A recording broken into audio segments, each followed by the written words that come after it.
So good morning mga kabukid, kabakod. Ayun eh. So ayan, mag-harvest tayo ng itlog. So ang dami makikita nyo itlog, oh.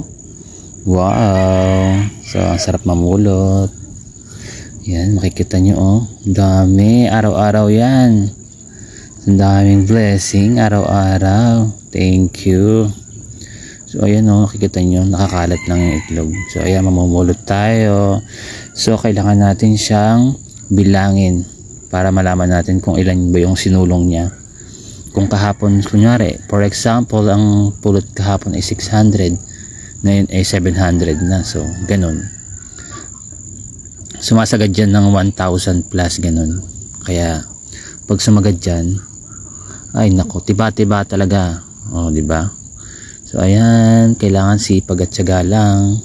Kailangan mong magtiyaga para may nilagang itlog. So ayan nga pala yung pinapastulan ng kapatid kong isa, yung nangingitlog. So yung pinapastulan ko kasing itik is mga ano pa sila, mga maliliit pa, mga ilang buwan pa lang sila, 2 months.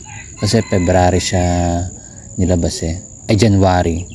So February, March, 2 buwan pa lang siya, diba?